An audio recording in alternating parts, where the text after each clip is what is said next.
নমস্কার দর্শক বন্ধুরা, আপনারা বারবার চেষ্টা করছেন কলম করার, হচ্ছে না। আজ আসুন একবার এই 5-7 মিনিট আমার সঙ্গে থাকুন, একবারে আপনারা সফল হয়ে যাবেন। আর এই দেখুন, এই রকম থোকা থোকা ধরা এই যে সিডলেস লেবু, ভাতে খাওয়া লেবু আজ আমরা কলম করব। আর সিডলেস বলে কথা না, যে কোনো লেবু এই দেখুন এরকম থোকা থোকা ধরে এই আমরা কলম করছি।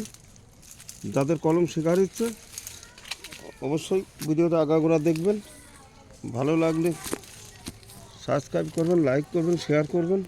এই দেখুন কীরকম ফল। এইবার আসুন কলমে।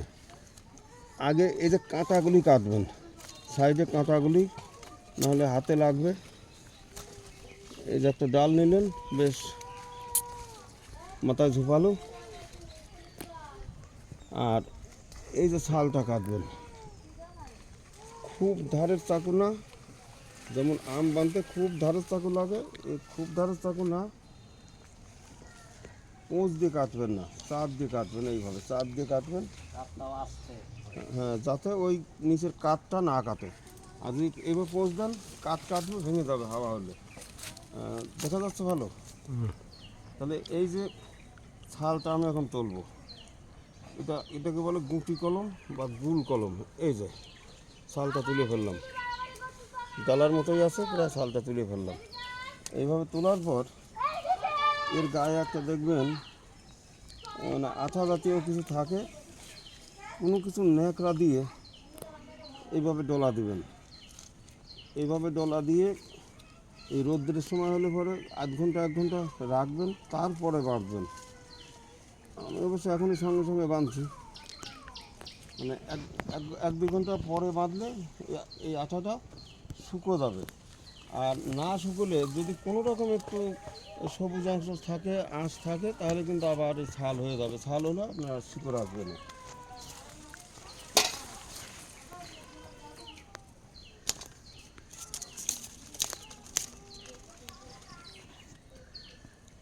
এই মাটিটা দোআঁশ মাটি, এটা কিছু গোবর সার আর দোআঁশ মাটি ভালো করে ছানা আছে, ছানতে ছানতে একেবারে প্রায় আটা হয়ে গেছে।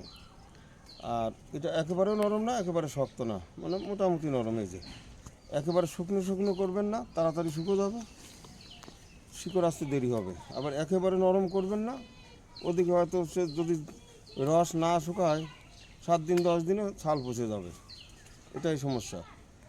এই যাদের গোবর সার নাই, টাউন বাজারে গোবর সার পাবেন না, কিছু ভার্মি কিনবেন, ওই একমত ভার্মি, এক কথা মানে সিকি পরিমাণ ভার্মি দেবেন, ভালো করে চটকাবেন।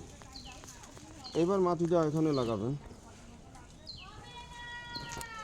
এই যে মাঝামাঝিতে, মাঝামাঝি বলতে একটু উপর সাইডে।